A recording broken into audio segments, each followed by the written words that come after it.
Chapter 22. Appetite. Oh, to be a vampire again, Harvey thought. To have claws and fangs and a hunger for blood upon him like the hunger he'd had that distant Halloween. The hunger he'd turned from in disgust. He wouldn't turn from it now. Oh no. He'd let it swell the beast in him so he could fly in Hood's face with his hatred razor sharp. But he wasn't a beast, he was a boy. It was the Vampire King who had the power, not him. And then, as he stared up at the house, he remembered something that Rictus had told him at the door. "It takes a lot of magic to conjure up these shams and hoaxes," he'd said. "Mr. Hood's really sweating to find something you like." Maybe I don't need things to suck him dry, Harvey thought. Maybe all I need is wishes. "I want to talk to Hood," he told Rictus. "Why?" "Well, maybe there are some things I'd like. Only, I want to tell them about him personally."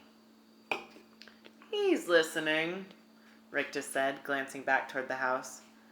Harvey scanned the windows and the eaves and the porch, but there was no sign of any presence. "I don't see him," he said. "Yes, you do," Rictus replied. "Is he in the house?" Harvey asked, staring through the open door. "Haven't you guessed yet?" Rictus replied. "He is the house." As he spoke, a cloud moved over the sun. The roof and walls darkened, and the entire house seemed to swell like a monstrous fungus. It was alive. From the eaves to the foundations, alive. "Go on," Rictus said. "Speak to him. He's listening." Harvey took a step toward the house. "Can you hear me?" he said. The front door swung a little wider, and a sighing breath from the top of the stairs blew a cloud of Jive's dust out onto the porch. "He can hear you," said Rictus. "If I stay," Harvey began. "Yes," said the house, making the word from creaks and rattles. "You'll give me anything I want?" "For a bright boy like you," came the reply. "Anything." "You promise? On your magic." "I promise. I promise. Just say the word." "Well, for a start." "Yes." "I lost my arc." "Then you must have another, my lodestar," the Hood house said. "Bigger, better." And a board of the porch folded back as an arc 3 times the size of the first one rose into view.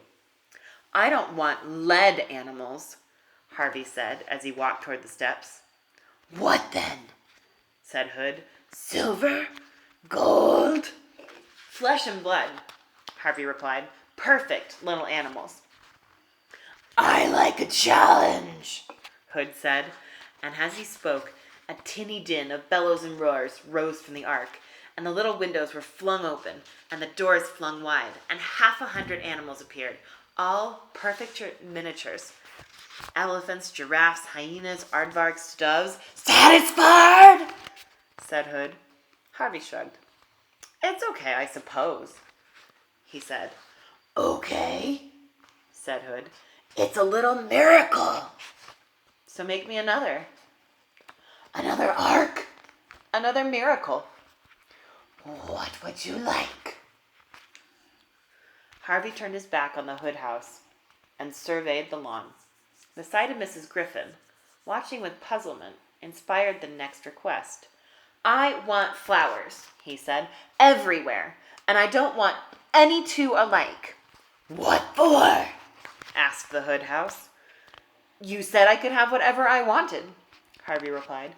"You didn't say I had to give you reasons. If I had to do that, all the fun goes out of it." "Oh, I wouldn't want that," the Hood house said. "You must have fun at all costs." "So give me the flowers," Harvey insisted. The lawn began to tremble, as though a minor earthquake were underway, and the next moment countless shoots pressed up between the blades of grass. Mrs. Griffin began to laugh with delight. "Look at them," she said. "Just look." It was quite a show. Tens of thousands of flowers bursting into blossom at the same time. Harvey could have named a few of them if he'd been quizzed. Tulips, daffodils, roses. But most of them were new to him.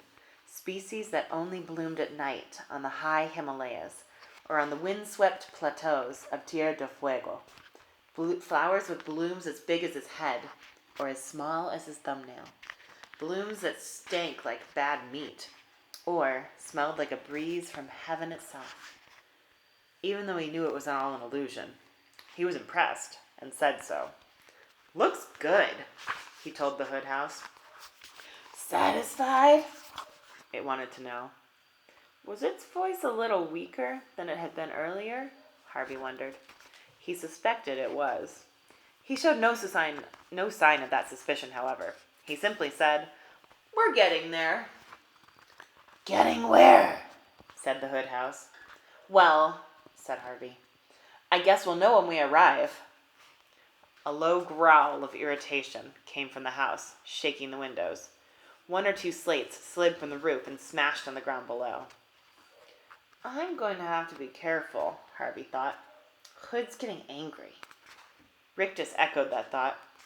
"I hope you're not stringing Mr. Hood along," he warned, "because he doesn't like that kind of game." "He wants me happy, doesn't he?" Harvey said. "Of course." "So how about something to eat?" "The kitchen's full," said Rictus. "I don't want pies and hot dogs. I want—" He paused, ransacking his memory for delicacies he'd heard about. "Roast swan and oysters and those little black eggs." "Caviar?" Rictus suggested. "That's it. I want caviar." "Really? It's disgusting." "I still want it," said Harvey. "And frog's legs and horseradish and pomegranates." The meals were already appearing in the hallway, plate upon steaming plate. The smells were tantalizing at first, but the more dishes Harvey added to the list, the more sickly the mix became. He rapidly began to exhaust his menu of real meals, so, however, instead of giving the house easy recipes like meatballs and pizza, he started to invent dishes. "I want crawfish cooked in cherry soda and horse steaks with jelly bean sauce and Boston cream cheese and pastrami soup." Wait, said Rictus. "You're going too fast." But Harvey didn't stop.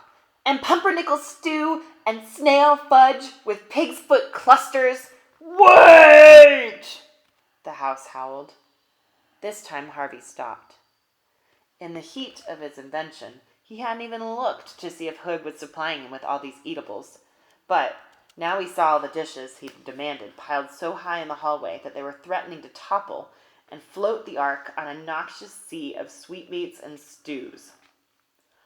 "I know what you're doing," said the Hood house. Uh-oh, Harvey thought. He's on to me. He looked up from the feast at the door to the facade and saw that his plan to drain the house of its magic was indeed working. Many of the windows were now cracked or broken. The doors were peeling and hanging from their hinges. The porch boards were twisted and blighted. "You're testing me, aren't you?" said Hood. His voice had never been melodious, but now it was uglier than ever, like the rumble of the devil's belly. "Admit it, thief," he said.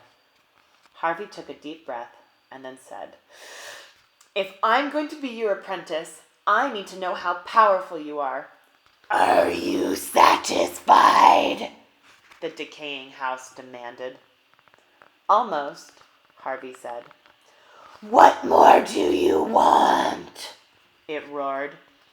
What more indeed, Harvey thought. His mind was reeling with these ridiculous lists. He had little left in the way of demands. "You may have one final gift," the Hood house said. one final proof of my power. Then you must accept me as your master forever and ever. Agreed? Harvey felt a trickle of cold sweat run down his spine. He stared at the teetering house, his mind racing. What was left to demand? Agreed? The house boomed. Agreed, he said. So tell me, It went on. what do you want? He looked at the tiny animals around the ark, and at the flowers, and at the food spewing through the door. What'd she demand? One final request to break Hood's back. But what? What? A gust of chilly wind came from the direction of the lake. Autumn could not be far off. The season of dying things. I know, he said suddenly. Tell me, The house replied. tell me, and let's have this game over once and for all. I want your bright soul under my wing, little thief. And I want the seasons, Harvey said. All the seasons at once. At once? Yes, at once. That's nonsensical. It's what I want. Stupid. Imbecilic. It's what I want. You said one more wish and that's it, Very well. said the house. I will give it to you. And when you have it, little thief, your soul is mine.